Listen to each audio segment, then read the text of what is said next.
इसी तरह अगर हम प्रोड्यूसर की बात लेके चलें कि जो प्रोड्यूसर की फॉर्म से की तरफ से अगर हम सोचें कि मान लो एक प्रोड्यूसर है या फिर एक सेलर है, उसने अपनी शॉप पे 100 टन्स जो हैं 100 टन्स की वीट रखी हुई है, ठीक है। 100 टन्स की उसने वीट जो है अपनी शॉप में रखी हुई है। तो ये बेटा जो 100 टन्स वीट है ये उसके पास अवेलेबल है at a point of time. वो एक बार में पूरी की पूरी 100 टन्स की वीट थोड़ी सेल कर देगा, अपनी पूरी दुकान खाली थोड़ी कर देगा एक बार में, ठीक है। वो देख के सेल करेगा, वो देख के सेल करेगा कि कब प्राइस जो है ज़्यादा होगा और कब मैं वो चीज़ें सेल करूँगा, ठीक है। वो अपने अकॉर्डिंगली ये चीज़ डिसाइड करेगा। सो जो उसके पास अमाउंट पड़ी होती है, स्टॉक पड़ा होता है which is available at point of time, जो उसके पास होता है वो होता है स्टॉक, ठीक है। जैसे कि कोई भी शॉप है, उसने अपनी दुकान में काफ़ी ज़्यादा चीज़ें रखी हुई हैं, शॉपकीपर ने अपनी शॉप के ऊपर, ठीक है। चाहे वो वीट है, शुगर है, दालें हैं, किसी भी चीज़ के साथ रिलेटेड पल्सेस हैं, ठीक है। तो अगर ऐसी चीज़ें उसने रखी हैं, ज़्यादा अमाउंट में रखी है, तो वो एक बार में ही सभी को सेल नहीं कर देगा, वो उसके पास एज अ स्टॉक पड़ी होगी, ठीक है। उसके इसके कंपैरेटिवली सप्लाई हम किसको बोलेंगे, which the producer is ready to sell, जो एक प्रोड्यूसर रेडी होता है सेल करने के लिए, ठीक है, उस चीज़ को हम क्या बोलेंगे, सप्लाई, ठीक है। जैसे कि 100 टन अगर उसके पास वीट पड़ी है तो उसमें से वो 10 टन वीट्स जो है रेडी है सेल करने के लिए, तो जो 10 टन वीट है that is known as supply. ये मेन डिफरेंस है बेटा स्टॉक और सप्लाई में। स्टॉक हम किसे बोलते हैं, जो हमारे पास पड़ा है at a point of time, जिसे वो हम अभी सेल नहीं करना चाहते, अभी इस पॉइंट ऑफ टाइम पे हम उसको सेल नहीं करना चाहते, बट हाँ हम उसको फ्यूचर में सेल करने के लिए रखा है हमने अपने पास। और सप्लाई हम किसको बोलेंगे, जो हम इसी पॉइंट ऑफ टाइम पे सेल करना चाहते हैं, जो एक सेलर जो है सेल करने के लिए रेडी होता है या फिर एक प्रोड्यूसर सेल करने के लिए रेडी होता है, क्योंकि उसको उसके बदले में काफ़ी अच्छी प्राइस जो है वो मिल रही है। So this was all about the difference between the stock and supply. Then आपकी बुक में इस तरह से आपको स्टॉक एंड सप्लाई का टी फॉर्म में भी डिफरेंस दिया है। तो अगर आपसे पूछा जाए कि डिफरेंस कीजिए सप्लाई में और स्टॉक में, तो आपने ऑलवेज़ इसको टी फॉर्म में ही शो करना है इस तरह से, ठीक है। वो मैंने जो आपको एग्जांपल दी है पहले, वो सप्लाई और स्टॉक की आपको इजी करके समझाई है। अब अगर वो समझ में आ जाएगी तो आपके लिए ये भी पढ़ना इजी हो जाएगा। इसमें देखो क्या बोला है, supply refers to the different quantities of commodity which the producer is ready to sell at different possible prices of the commodity, ठीक है। सप्लाई वो क्वांटिटी होती है गुड्स की जो एक प्रोड्यूसर रेडी होता है सेल करने के लिए डिफरेंट पॉसिबल प्राइजेस के ऊपर, ठीक है। देन स्टॉक किसको बोलते हैं, stock refers to the total quantity of commodity, जो टोटल क्वांटिटी अवेलेबल होती है प्रोड्यूसर के पास, जो उसने सेल करने के लिए रखी होती है फ्यूचर सेल के लिए या प्रेजेंट में सेल करने के लिए, ठीक है। But at the point of time sell करने के लिए नहीं होती उसके पास। देन उसके बाद है supply is a flow concept, it is measured per unit of time period, मतलब फ्लो कंसेप्ट होता है। सप्लाई का मतलब क्या है कि अगर यहाँ पे चीज़ जो है सेल करनी है, फ्लो कंसेप्ट हो जाता है कि हमारी तरफ से चीज़ जाएगी ही जाएगी और per unit of time period के हिसाब से जाएगी। मतलब एट पॉइंट ऑफ टाइम, मैं बोलती हूँ ना कि एट पॉइंट ऑफ टाइम हम सेल करने के लिए जो एक प्रोड्यूसर रेडी होता है चीज़ों को, ठीक है। तो यहाँ पे हम per unit of time period के हिसाब से जो है चीज़ें सेल करते हैं, ठीक है। इस टाइम पे प्राइस इतना है तो इस टाइम पे इतनी गुड्स देंगे, आगे जाके टाइम इतना प्राइस इतना है तो हम इतनी गुड्स देंगे, ठीक है।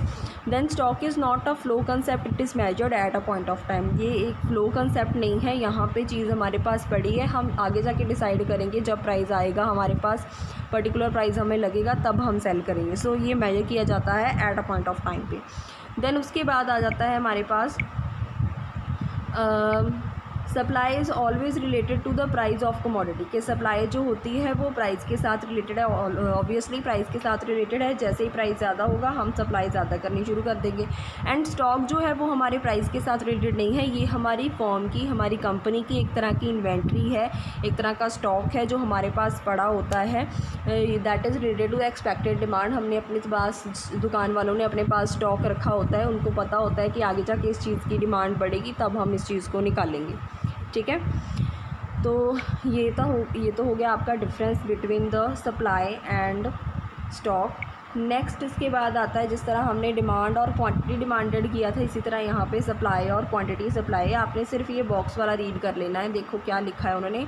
सप्लाई की डेफिनेशन तो सेम है, जो कि सप्लाई क्या होती है कि वेरियस क्वांटिटी ऑफ कमोडिटी जो एक प्रोड्यूसर रेडी होता है सेल करने के लिए डिफरेंट पॉसिबल प्राइजेस के ऊपर। एंड क्वांटिटी सप्लाई किसको बोलते हैं, जो एक पर्टिकुलर टाइम पे सेल करने के लिए रेडी होता है, मतलब एक specific quantity which the producer is ready to sell at a specific price of the commodity.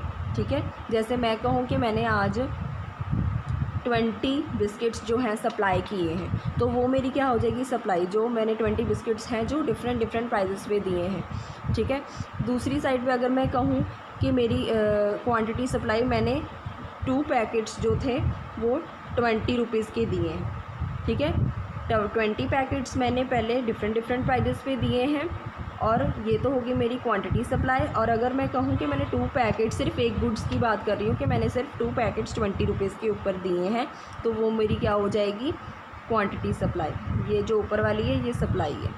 ठीक है बेटा, उसके बाद आ जाता है, जिस तरह हमने डिमांड के केस में किया था, demand schedule and demand curve, यहाँ पे भी हमने इस तरह से करना है, supply schedule and supply curve. ठीक है, बहुत ही ईजी है, सीधा हम इसके ऊपर आते हैं। 2 तरह के हमने यहाँ पे सप्लाई स्केड्यूल करने हैं, इंडिविजुअल एंड मार्केट, जिस तरह हमने डिमांड में किए थे। Supply schedule is a table that showing different quantities of commodity which is offered for sale at a different possible prices, जो एक प्रोड्यूसर ऑफर करता है सेल करने के लिए डिफरेंट प्राइजेस के ऊपर। ठीक है, then individual supply schedule refers to the supply schedule of an individual producer in the market. ये सिर्फ इंडिविजुअल प्रोड्यूसर की बात कही है। जैसे हमने इंडिविजुअल डिमांड स्केड्यूल में किया था कि हम सिर्फ एक बायर की बात कर रहे थे, यहाँ पे हम सिर्फ एक सेलर की बात कर रहे हैं बेटा। ठीक है, सो ये हमें क्या शो करता है, different quantities which a firm is willing to sell. एक फर्म या फिर एक प्रोड्यूसर या फिर एक कंपनी जो है सेल करने के लिए रेडी होती है डिफरेंट पॉसिबल प्राइजेस के ऊपर, वो हमें शो किया गया। जैसे कि एक कंपनी है या एक सेलर है राम, ठीक है, उसके पास गुड्स हैं, मान लो चॉकलेट्स हैं उसके पास। ठीक है, जब चॉकलेट की प्राइस 5 थी तब वो 0 सेल कर रहा था। जब चॉकलेट की प्राइस बढ़ के 10 हो गई तब उसने 10 सेल करनी शुरू कर दी क्वांटिटी। जब चॉकलेट की प्राइस 15 हो गई और बढ़ गई, उसने इधर से क्वांटिटी और बढ़ा दी। जब कोई चॉकलेट की प्राइस जो है और इंक्रीज़ हो गई, 20 हो गई, तो उसने इधर से भी क्या कर दी, क्वांटिटी सप्लाई उसकी चॉकलेट की बढ़ा दी। ठीक है, इसका बेटा लॉ ऑफ डिमांड से या डिमांड से बिल्कुल ऑपोजिट रिलेशन है। जैसे डिमांड में हम क्या करते थे कि प्राइस इंक्रीज़ हो गई, हमारी डिमांड कम हो जाती थी। इस केस में जो है क्या होगा, अगर हमारी प्राइस इंक्रीज़ होगी तो हमारी सप्लाई भी इंक्रीज़ होगी, अगर हमारी प्राइस कम होगी तो हमारी सप्लाई भी कम होगी। बहुत ही इजी टॉपिक है, बस डिमांड का ही उल्टा है, बाकी सारे इसमें टॉपिक्स वैसे ही आएंगे। देन जो आपको यहाँ टेबल में शो किया है वही हमने इस यहाँ पे शो कर देना है कि जब 10 रुपीज़ थी प्राइस, तब जो सेलर था वो 10 गुड्स सप्लाई कर रहा था। जब उसकी प्राइस 15 हो गई तब उसने 20 गुड्स सप्लाई करने शुरू कर दी। इसका मतलब क्या है कि सप्लाई में एंड प्राइस में किस तरह का रिलेशन है, पॉजिटिव रिलेशन। ठीक है बेटा, उसमें क्या था, डिमांड और प्राइस में कैसा था, नेगेटिव था। यहाँ पे क्या है, डिमांड और प्राइस में कैसा था रिलेशन, नेगेटिव था। यहाँ पे सप्लाई और प्राइस में कैसा है, पॉजिटिव रिलेशन है। ठीक है, बस यही फ़र्क है। देन फिर हमने एक सेलर की बात की है। यहाँ पे मार्केट सप्लाई स्केड्यूल में हम ज़्यादा सेलर की बात करेंगे। Market supply schedule refers to a supply schedule of all the firms और प्रोड्यूसर इन द मार्केट। ये सारे फर्म्स और प्रोड्यूसर इन द मार्केट की बात की गई है। Sum total of firms producing a particular commodity is called industry. ठीक है, यहाँ पे उन्होंने बताया है कि जैसे काफ़ी ज़्यादा फर्म्स मिलके अगर किसी तरह की प्रोडक्ट्स बनाती हैं तो उसको हम इंडस्ट्री बोलते हैं। ठीक है, जैसे कि एक कंपनी की बात लें, जैसे कोई कंपनी है जो कोल्ड ड्रिंक बना रही है, ठीक है, पेप्सिको कंपनी की बात ले लें या फिर कोका कोला कंपनी की बात ले लें, वो कोल्ड ड्रिंक बना रही है, तो इंडस्ट्री हम किसे बोलेंगे, इंडस्ट्री हम उस चीज़ को बोलेंगे जो जैसे जिसमें सारी कंपनीज़ आ जाएंगी जो बीवरेजेस का काम करती हैं। बेवरेजेस मतलब जो कोल्ड ड्रिंक्स बनाने का काम करती हैं, ठीक है। मतलब group of companies form industry. Group of companies को हम इंडस्ट्री बोलते हैं, ठीक है। तो यहाँ पे आपका मेन मकसद ये नहीं है पढ़ना, आपका मेन मकसद ये है कि मार्केट सप्लाई स्केड्यूल में क्या है, फॉर्म्स जो है ज़्यादा फॉर्म्स की बात की गई है। जैसे हम इंडिविजुअल सप्लाई स्केड्यूल में सिर्फ एक सेलर की बात करते हैं, यहाँ पे ज़्यादा सेलर की बात करते हैं जो क्वांटिटी सेल करने के लिए डिफरेंट क्वांटिटी सेल करने के लिए रेडी होते हैं डिफरेंट प्राइजेस के ऊपर, ठीक है। वैसा ही हमने सेम करना है। जैसे कि जब प्राइस 5 था तो फॉर्म ए मतलब कंपनी ए या शॉपकीपर ए जो था वो 0 गुड्स देना चाहता था, दूसरा भी 0 गुड्स देना चाहता था। उसके बाद जब 10 हो गई तो फॉर्म ए ने 10 गुड्स प्रोड्यूस की या सेल की, फॉर्म बी ने 5 गुड्स सेल की। जब प्राइस बढ़ के 15 हो गई, इसने 20 गुड्स सप्लाई की, इसने 10 की। देन मार्केट सप्लाई में इन दोनों चीज़ों को हमने आगे जाके ऐड करते जाना है। सो जो हमने यहाँ पे ऊपर पढ़ा है टेबल फॉर्म में, उसी को यहाँ नीचे डिफ़ाइन कर देना है कि जब 10 थी तब 10 उधर से सप्लाई कर रहा था फॉर्म ए, और फॉर्म बी जो थी 5 गुड सप्लाई कर रही थी। जब जैसे ही उसकी प्राइस इंक्रीज़ हो गई 20 पे आ गई, तो फॉर्म ए ने भी इधर से अपनी क्वांटिटी इंक्रीज़ कर दी, 30 कर दी, और फॉर्म बी ने भी 15 कर दी, ठीक है। तो इस तरह से हमने इसमें शो करना है। और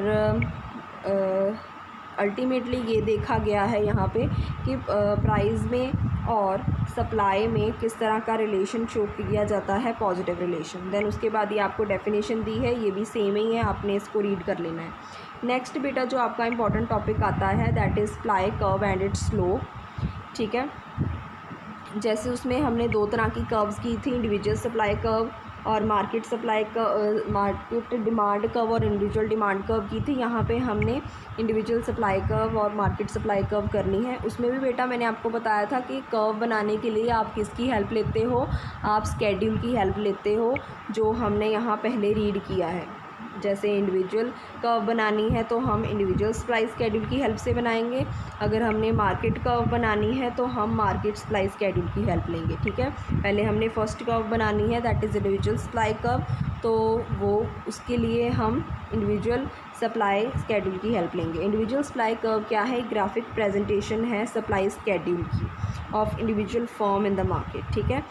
दैट शोज़ अपवर्ड स्लोपिंग, जो आपको अपवर्ड स्लोपिंग शो करती है। बेटा ऑब्वियसली ये आपको अपवर्ड स्लोपिंग ही शो करेगी, क्योंकि यहाँ पे प्राइस के इंक्रीज़ होने से हम सप्लाई इंक्रीज़ कर रहे हैं। जब बाई चांस ऐसा हो कि प्राइस के इंक्रीज़ करने से हमारी सप्लाई जो है वो कम हो रही हो, तब डाउनवर्ड स्लोपिंग बनेगी।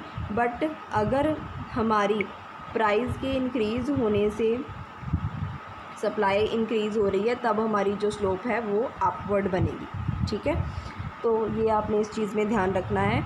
जैसे यहाँ पे एग्जांपल के तौर पे अगर हम करें कि चॉकलेट्स की प्राइस जिस तरह वैसे यहाँ पे आपका स्केड्यूल बना था, वैसे ही आपने इसमें भी आपने बनाना है कि ये है प्राइस और ये है आपकी सप्लाई। पहले प्राइस जो थी वो आपकी थी 5, कितनी थी प्राइस आपको दी हुई है यहाँ पे 5, यस। तो इसी तरह हमने यहाँ पे शो करना है कि ऊपर प्राइस लिखेंगे, साथ में सप्लाई के। जब प्राइस 5 थी तब हम सप्लाई 0 कर रहे थे, ठीक है, क्योंकि प्राइस हमारे गुड्स की कम थी तो हमने ज़रूरी नहीं समझा उसको बेचना उस टाइम पे। जैसे ही प्राइस उसकी 10 हो गई, हमने इधर से अपनी सप्लाई जो थी इंक्रीज़ करके 10 कर दी। जैसे ही उसकी प्राइस जो थी कितनी हो गई 15, हमने सप्लाई जो थी वो कितनी कर दी 20 कर दी। उसके बाद जब 20 हो गई प्राइस तो हमने सप्लाई कितनी कर दी उसकी 30। इस तरह से आपका जो है स्केड्यूल बना है, इसी की हेल्प से हमने यहाँ पे कर्व बना लेनी है। जब 5 है तो उसका मतलब क्या है कि 0 हुई है हमारी सप्लाई। तो प्राइस तो 5 रहा है तो हम 5 रखेंगे और 0 जो था वो हमारा क्या था उस टाइम पे सप्लाई। तो यहाँ पे सिर्फ आपने ऐसे एक पॉइंट लगा लेना है। उसके बाद है कि जब 10 प्राइस हो गई तो 10 आपकी सप्लाई हो गई, फिर आपने इस तरह से लिख देना है। उसके बाद आपकी प्राइस जब 15 थी तब आपकी सप्लाई कितनी हो गई 20, वो भी इंक्रीज़ हो गई। मतलब जैसे यहाँ से इंक्रीज़ हो रहा है वैसे ही यहाँ से इंक्रीज़ हो रहा है, जैसे यहाँ से इंक्रीज़ हो रहा है वैसे ही इधर से भी इंक्रीज़ हो रहा है। ठीक है, प्राइस आपकी लास्ट में 20 हुई तो हमने सप्लाई भी इंक्रीज़ करके कितनी कर दी 30। तो हमने बेटा जो स्लोप है वो 5 से स्टार्ट करनी है, क्योंकि सबसे पहला प्राइस हमारा क्या था 5 था। तो यहाँ से हमने जो है स्लोप स्टार्ट करनी।